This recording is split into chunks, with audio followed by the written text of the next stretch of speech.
Hi friends, welcome to PM2 YouTube channel. In continuation with our previous videos on financial statement fraud techniques, today I am going to speak on one more technique of financial statement fraud, undisclosed liabilities and inappropriate disclosures. I hope you have seen my previous videos on techniques of financial statement frauds, which covered revenue, expenses, assets. In this video, I'm going to take you through some techniques where a financial statement frauds might be perpetrated due to undisclosed liabilities and inappropriate disclosures. Hi, I'm Mitesh Nadkarni, your fraud accounting professional. If you like this video, please share it with your friends. If you're not subscribed to this channel, please subscribe for getting the regular updates.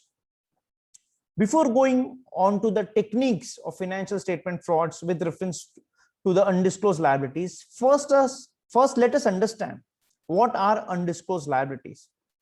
As the name suggests, liabilities which are not disclosed. So liabilities may be existing, maybe contingent liabilities, liabilities which are contractual in nature, liabilities which are arising out of litigations, arbitration decisions, any administrative penalties, maybe criminal liabilities or criminal penalties.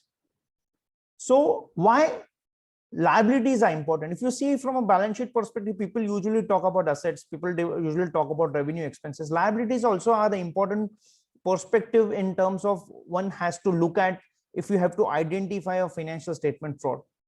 The reason is basically that if my liabilities have not been properly disclosed, then there might be a situation that I, as a reader or as an interpreter of financial statements, I would not be in a position to see what are my future outflows for the entity.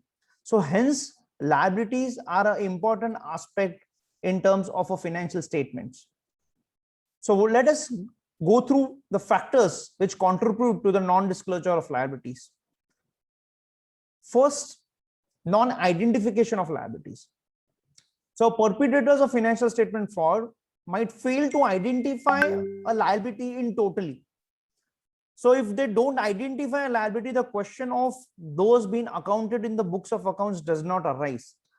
So that is something which is very dangerous for readers, because if the perpetrators, or even for that matter the management, fail to identify a financial fail to identify a liability, obviously it would not disclose it, and it would be a totally eye washer for the reader of financial statements. Non-disclosure of identified liabilities. So first point we talk about failure to identify only. Now let us understand that the liabilities have been identified, but those are not been disclosed. The management, in order to show a rosier picture, does not bring those liabilities in the books. Let's take an extension of that. The liabilities have been identified, but the management want to estimate on a lower side. Now, why that is harmful? Because again, if you estimate on a lower side, you would not be in a position to see what are the future cash flows which the company would have to pay. So these are three basically the you can say the techniques in which the liabilities are not been properly reflected and resulting into a financial statement fraud. Let us come to the next part. Those are inappropriate disclosures. Friends, to my mind, if you ask me, disclosures are very important aspect of your financial statements. So maybe disclosures would be with reference to policies, maybe with reference to the estimates, maybe reference to the accounting standards. So people usually concentrate on the profit and loss account, the balance sheet, the revenue figures, the expense figure, the assets and the liabilities figure. But if you have to have a correct understanding and how these figures have been arrived, the disclosures, to my mind, are a very important aspect. And if you fail to give proper disclosures, then yes, there might be a door entry for a financial statement fraud. So disclosures are one of the very important aspects, or you can say are additional information which are very important for a person to see, to read, to understand how the financial statements are prepared. So what are the types of inappropriate disclosures which might result into financial statement fraud? Non-identification of contingent liabilities. So we talked about liabilities, non-identification, lower estimation. So there might be a situation where there are contingent liabilities. Now, contingent liabilities may be court cases, litigation matters, where the company would have to pay huge amount of money. The perpetrators of a financial statement fraud might not identify such contingent liabilities. Thus, as a reader, I would not come to know that the company might have to make a cash outflow in future if any court matters of any verdict which goes against it. The other aspect is, after identifying the contingent liabilities, the perpetrators of financial statement fraud might understate it. So again, to give a rosy picture for the purpose of disclosure, the perpetrators might see to it that they don't disclose a complete amount. So let's say there is a litigation with reference to a tax payment and it is coming out in crores, and they might not give a complete figure, because again, as a reader of financial statements, if I read such figures, I know that that would be my further future outflow if the verdict goes against the entity.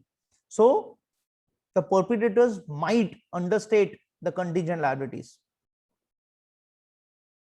One more aspect of non-disclosure is with reference to events after the balance sheet date. These are very important things to be disclosed in the balance sheet. So there might be an instance where there is a huge fire, or maybe one of the product has stopped its sales, or one of the division has completely shut down for an entity, and such disclosures are very important for the entity. If such disclosures are not made, then I as a reader might interpret the entire balance sheet in so tomorrow a scenario where a division is closed and which was having a major impact on the profitability of an entity, and if that has not been properly disclosed, I feel I as a reader would feel that there is still potential in the entity, whereas it is not, and hence it is important that the subsequent events after the balance sheet dates should be disclosed properly. There should be an important disclosure for extraordinary items. So ordinary items obviously are properly disclosed. Extraordinary items also needs to be disclosed, because a proper disclosure of extraordinary items, I would be able to understand as a reader that whether the profitability which has been arrived because of this extraordinary item is a proper, a genuine one, or I should have some other thoughts in terms of a future profitability with reference to the extraordinary item. One more disclosure items is with reference to the accounting standards. Now, every accounting standards has its own disclosure requirements. So there might be instances where if I don't have to show a proper picture to the readers, I might not disclose the way my accounting standard speaks about. And that is how I would show a different picture than what I as a reader should actually see or actually interpret from a financial statements.